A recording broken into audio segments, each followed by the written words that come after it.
Audio Jungle.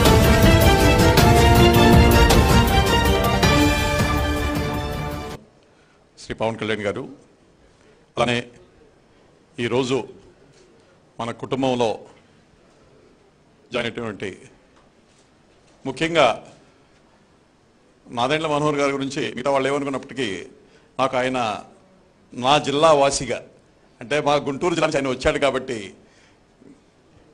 చాలా ఆనందంగా ఎవరైనా ఉన్నారంటే వాళ్ళలో నేను ఒకడిని. ఎందుకంటే ఒక జిల్లాకి మంచి నాయకత్వం లభించింది. నాదెండ్ల మనోహర్ గారు గురించి మనం అందరం విన్నాం.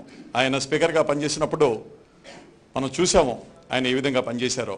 ఒక మంచి విద్యావేత్త, మంచి రాజకీయవేత్త, మంచి పొలిటికల్ లెగసీ ఉన్నటువంటి వ్యక్తి.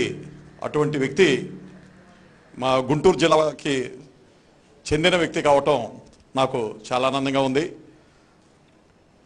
సాధారణంగా పవన్ కళ్యాణ్ గారు నాయకుల్ని సెలెక్ట్ చేసే విషయంలో చాలా చూజీగా ఉంటారు.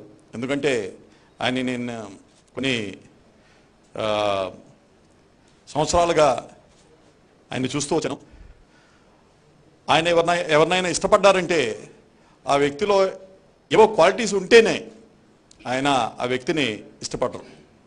సార్, చాలామంది నాయకులు జనసేన పార్టీలోకి రావటానికి ప్రయత్నిస్తున్నారు, ఎంతో అనుభవం ఉన్నటువంటి నేతలు. కానీ మన నాయకుడు ఆయన ఏవైతే కొన్ని యాక్ట్స్ డిసైడ్ చేసుకున్నారో వాటిలో వాళ్ళు పాస్ కావట్లేదు. అందువల్ల చాలామంది అనుకుంటూ ఉంటారు జనసేన పార్టీలో లీడర్స్ ఏరి ఇంకా పెద్ద పెద్ద లీడర్స్ ఎందుకు రావట్లేదు. మన నాయకుడికి ఉన్నటువంటి ఆలోచన ఒక కొత్త నాయకత్వాన్ని తయారు చేయాలి. అంతేగాని ఒక న్యూ బాటిల్లో ఓల్డ్ వైన్ని తీసుకొచ్చేసి మళ్ళీ మిగతా పార్టీల్లో ఉన్నటువంటి నాయకుల్ని తీసుకొచ్చేసి జనసేనలో మళ్ళీ ఆ నాయకుల్నే పెట్టి ఒక పాలన చేయాలని ఆయన అనుకోవట్లేదు.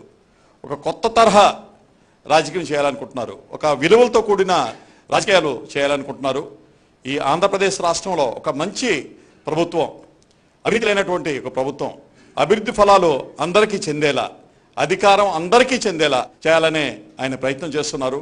ఒక మంచి మార్పు తీసుకురావడానికి ఆయన ప్రయత్నం చేస్తున్నారు.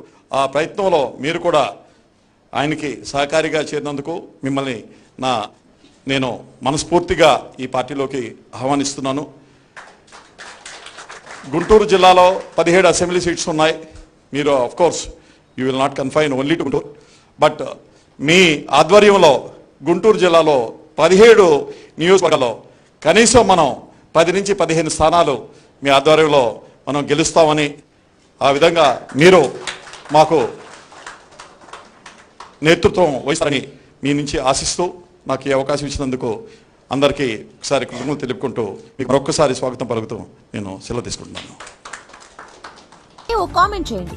ఎప్పటికప్పుడు మా వీడియోస్ చూడాలంటే సబ్స్క్రైబ్ చేసుకోండి.